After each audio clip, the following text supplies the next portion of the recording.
Hi, and welcome to On the Shelves at ACPL. This is video 2 of our cookbook series, and this time we're going to be looking at vegetarian and vegan dishes.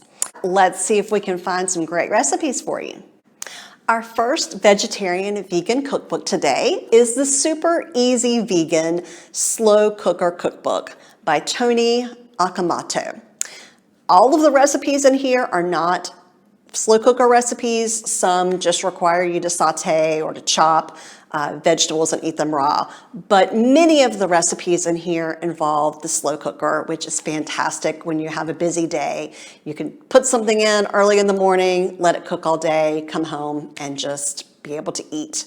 I also really liked this cookbook because it has some tips under each recipe. So some of them have an ingredient tip telling you what you're looking for in the grocery store, where you might be able to find it. Others have information about how you can use what's left over to make different dishes. And some also talk about how to make the dish work for less people or for more people. Our next vegan cookbook, or vegetarian and vegan cookbook, is the New Vegetarian South by Jennifer Brulé. Being a Southerner, I know how much I enjoy some of those classic Southern dishes, but if you are eating vegetarian, some of those dishes may be out of your reach because they involve things like bacon and chicken and shrimp. So this cookbook does a great job of offering substitutes. One recipe in here that I found was for the Charleston's Country Captain, which is a very popular dish.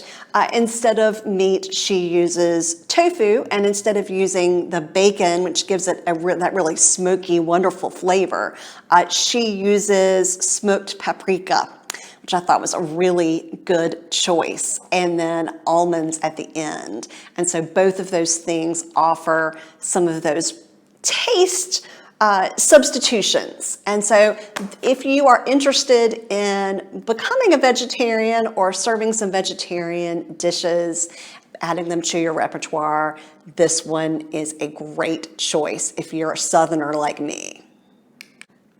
Our next book is Chloe's Kitchen, 125 easy, delicious recipes for making food you love the vegan way. It is by Chloe Coscarelli. This one, she has a beautiful picture, looks fantastic. It is Mongolian barbecue with seitan. And there's notes on a lot of her recipes, and this one said, the day we photographed this, the entire photo team ditched their lunches and ate this instead, because it really looks that good. So if you are new to the vegan lifestyle and still have hankerings for things that are not necessarily vegan, this cookbook is a great choice. Our next book is Meatless in Cowtown, a vegetarian guide to food and wine in Texas. It is by Laura Samuel Meyn and Anthony Head. I chose this book because if you're gonna be vegetarian, Texas is probably one of those places where they look at you a little funny when you say you're vegetarian.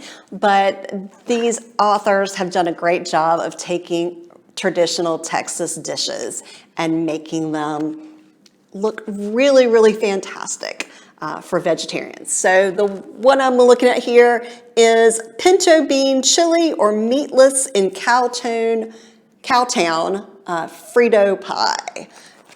So yum yum, looks fantastic. The other great thing is at the top, it tells you how many servings it makes, which, you know, hopefully most cookbooks do, but it also tells you that you can make this vegan and it is gluten-free. So those are also really good things to know when you're preparing a dish. My final vegetarian cookbook choice is River Cottage Veg. It is by Hugh Fearnley-Whittingstall, and it has 200 fantastic recipes in this cookbook. Again, I chose this because it just has these fantastic pictures of these recipes.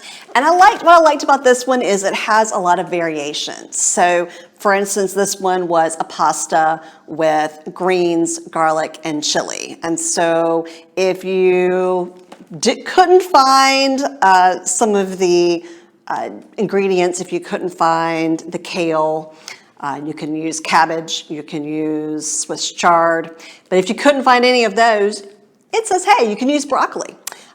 If you want to change it up a little bit, you can add chickpeas. This cookbook is very versatile and useful for those who are vegetarian, or even those who are interested in adding some vegetarian dishes to their repertoire. So those are our vegetarian and vegan cookbooks. As I said, you don't have to be vegetarian or vegan to check these out. You may just want to add some dishes to your rotation that are a little different, and these are some great options. As always, you can put any of these cookbooks on hold by going to our catalog, alamantslibraries.org. And while you're on the catalog, check out our virtual new bookshelves for both adults and for kids. I will be back with another set of cookbooks very soon, but if you don't watch that, we'll see you next time on the Shelves at ACPL.